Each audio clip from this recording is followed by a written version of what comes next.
আজকে আমরা যে ইস্যুটা নিয়ে কথা বলবো সেটা হলো ব্রোকেন ইন্টারনাল লিঙ্ক। নাম থেকে আপনারা বুঝতেছেন ব্রোকেন ইন্টারনাল লিঙ্ক, তার মানে হইলো তোমার এই পেজের মধ্যে একটা লিঙ্ক আছে যে লিঙ্কটা ব্রোকেন। ইন্টারনাল লিঙ্ক বললে কেন? তার কারণ ওই লিঙ্কটা তোমার ওয়েবসাইটেরই আরেকটা পেজে যাইতেছিল, কিন্তু এখন আর যেতে পারতেছে না কারণ এটা ব্রোকেন। আর ব্রোকেন এক্সটার্নাল লিঙ্ক মানে হলো তোমার ওয়েবসাইট থেকে আরেক ওয়েবসাইটে একটা লিঙ্ক যাচ্ছিল কিন্তু ওটা ব্রোকেন। ওই যে থার্ড পার্টি ওয়েবসাইট, ওই ওয়েবসাইটের ওই পেজটা এখন আর কাজ করতেছে না। তো আজকে আমরা ইন্টারনাল লিঙ্কের একটা এক্সাম্পল দেখবো। এসিএমরাস আমাদের খুব সুন্দর করে বলে দিচ্ছে যে one internal link is broken. প্রথমে আমরা দেখবো কোন পেজের ভিতরে আছে এই লিঙ্কটা। সো এই পেজটা আমি ওপেন করতেছি এখান থেকে, টার্মস অ্যান্ড কন্ডিশনস পেজ, এবং এক্স্যাক্টলি কোন লিঙ্কটা ব্রোকেন এটাও আমাদের বলে দিছে এসিএমরাস। তো আমরা টার্মস অ্যান্ড কন্ডিশনের লিঙ্কটা দেখি।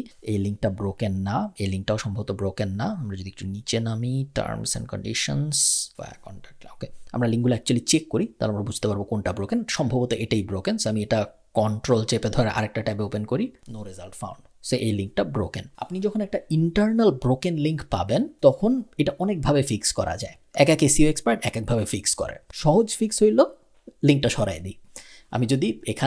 আমি যদি এডিট পেজে চাপ দিই এবং আমি যদি পেজটা লোড হোক, লাইভ কোনো কিছু দেখানো সবসময় একটু স্লোয়ার কম্পেয়ার টু আমি যদি আপনাদের শুধু স্লাইড শো দেখাইতাম বা অন্য কোনোভাবে পুরো কোর্সটা রেকর্ড করতাম, সেক্ষেত্রে অনেক ফাস্ট হইতো। বাট আমি ওটা চাইনি। আমি চেয়েছিলাম সব রিয়েল ক্লায়েন্ট দিয়ে রিয়েল এক্সাম্পল সহ জিনিসপত্র দেখাতে। সেই ক্ষেত্রে ব্যাপারটা একটু জটিল হয়ে যায় আমার জন্য করা, অনেক সময় স্লো হয়, অনেক সময় ঠিকমতো জিনিসপত্র আসে না। বাট তারপরেও আমি করছি কারণ আমার ধারণা এতে আপনাদের আরও অনেক বেশি হেল্প হবে। বিকজ আমি আপনাদের যা দেখাচ্ছি সব কিন্তু অ্যাকচুয়াল প্রবলেম, রিয়েল ওয়ার্ল্ডের প্রবলেম, অ্যাকচুয়াল জিনিস ফিক্স করতেছি আমরা। এই ফিক্সগুলো করার জন্য এসইও এক্সপার্ট হিসেবে আমাদের টাকা দিচ্ছে। এই যে এই ওয়েবসাইট স্কিন বুস্টার জড়াই, এরা কিন্তু আমাদের প্রত্যেক মাসে টাকা দেয় এই ফিক্সগুলো করার জন্য। আপনারা একদম রিয়েল জিনিসপত্র দেখছেন, এখানে কোনো কাপঝাপ নেই। তো আচ্ছা, ওকে, অনেকভাবে এই জিনিস ফিক্স করা সম্ভব।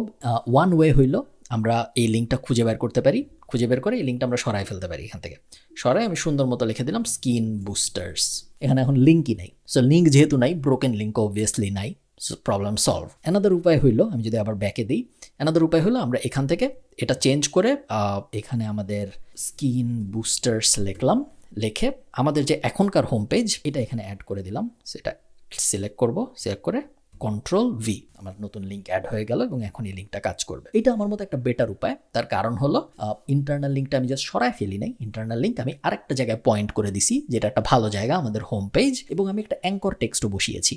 আপনাদের মনে আছে একটু আগে কিন্তু অ্যাঙ্কর টেক্সট ছিল না, নর্মাল নেকেড লিঙ্ক বসানো ছিল। ওটা চেঞ্জ করে আমি এখন একটা অ্যাঙ্কর টেক্সট বসিয়েছি, যেটা অবশ্যই একটা ভালো ব্যাপার। সো আমি যদি দুইভাবে চিন্তা করি, এটা একটা গুড ফিক্স। কখনো কখনো ইন্টারনাল, শুরুর দিকে, এই ভিডিওর শুরুর দিকে আমি যেটা বলছিলাম, কখনো কখনো এক্সটার্নাল লিঙ্কও ব্রোকেন থাকবে। এক্সটার্নাল লিঙ্ক ব্রোকেন থাকলেও সলিউশন এক্স্যাক্টলি সেম। আপনি হয় ওই থার্ড পার্টি ওয়েবসাইটের আরেকটা লিঙ্ক খুঁজে বের করবেন যেটা এখন কাজ করে, তারপরে ওটা দিয়ে রিপ্লেস করে দিবেন। যদি ওটা আপনি না পান, সেক্ষেত্রে আপনি অবশ্যই লিঙ্ক সরাই ফেলতে পারেন অথবা অন্য নতুন আরেকটা ওয়েবসাইটে বসাইতে পারেন। লিঙ্ক যদি আপনার কোনো পেজে ব্রোকেন থাকে, সো আপনার গুগলের বট যখন আপনার যে কোনো পেজে ল্যান্ড করবে, যখন সে দেখবে যে এই পেজটা আমি পড়তেছি একটা লিঙ্ক আর কাজ করে না, এটা যখন গুগলের বটটা দেখবে, তখন গুগলের বট বেসিক্যালি ভাববে যে আপনার ওয়েবসাইটের পেজ মনে হয় ঠিক মতো আপনি মনিটর করেন না বা নিয়মিত আপডেট করেন না বা 3 মাস 6 মাস পর আপডেট করেন না। কারণ যদি করতেন তাহলে তো ব্রোকেন লিঙ্কটা আপনি দেখেন নাই। সো আপনি আপনার ওয়েবসাইটকে দাম দেন না, গুগলও দাম দিবে না। এটা আমরা চাই না।